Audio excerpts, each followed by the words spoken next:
രാമായണത്തിന് ഇവരാരും രാമായണം വായിക്കൂല, പഠിക്കൂല. ഈ പറിച്ചു നടക്കുന്നതല്ല, അതല്ലേ ഉള്ളൂ. വാൽമീകി ആദ്യ കവിയാണ്, ചരിത്രകാരനാണെന്ന് ആരും പറയുന്നില്ല.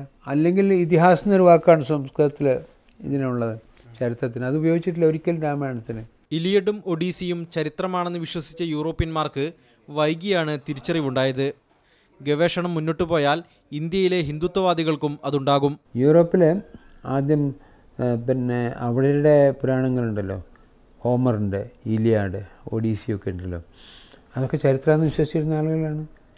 എത്രയോ എക്സ്കവേഷൻസ് നടത്തിയതാണ്. ഇതാ കണ്ടെത്തിപ്പോയി, ട്രോയ് കണ്ടെത്തി എന്നൊക്കെ പറഞ്ഞ് അങ്ങനെ തെറ്റി വന്ന് ഡിബേറ്റ് നടന്ന് ഒടുക്കമാണ് ആളുകൾ തീരുമാനിക്കുന്നത് അങ്ങനെയല്ല, അവരെ കണ്ടെത്തിയത് ഇങ്ങനെയല്ല, അത് കാവ്യമാണ്. ആ കാവ്യത്തിൽ ചരിത്രത്തിൻ്റെ ഒരു അംശം അടിയിലുണ്ടാവും, എന്നിട്ട് ബാക്കിയുള്ളതൊക്കെ കവിഭാവനയിൽ കൂട്ടിക്കലർന്നതാണ്. അങ്ങനെയാണ് വേണ്ടത്. ഇവിടെ അങ്ങനെ തന്നെയാണ് ആളുടെ. ഹിന്ദു മുസ്ലിം സംഘർഷമുണ്ടായാൽ അത് തങ്ങളുടെ പാർട്ടിക്ക് ഗുണം ചെയ്യുമെന്ന് വിശ്വസിക്കുന്നവരാണ് ഇർഫാൻ ഹബീബ് അടക്കമുള്ള ഇടതു ചരിത്രകാരന്മാർ. ഇന്ത്യയിലെ അക്കാദമിക രംഗം ഒരിക്കലും സ്വതന്ത്രമായിരുന്നില്ലെന്നും MGS നാരായണൻ പറഞ്ഞു. ഇന്ത്യയിൽ മറ്റ് വെസ്റ്റേൺ രാജ്യങ്ങളിലൊക്കെയുള്ള മാതിരി ഒരു അക്കാഡമിക് കമ്മ്യൂണിറ്റി ഇല്ല. ഇപ്പോൾ ഇവിടുത്തെ ഇവിടെ ആരാ ഭരിക്കണത്? ആ ഗവൺമെൻറ്റിൽ ആ എഡ്യൂക്കേഷൻ മിനിസ്റ്റർ, ആ ചീഫ് മിനിസ്റ്ററുടെ അടുക്കളക്കാരനാണ് വൈസ് ചാൻസലർ. അല്ലാതെ ഇപ്പോൾ ഞാൻ എത്രയോ യൂണിവേഴ്സിറ്റികളിൽ കണ്ടിട്ടുണ്ട്, എത്രയോ യൂണിവേഴ്സിറ്റികളിൽ വർക്ക് ചെയ്തിട്ടുണ്ട്.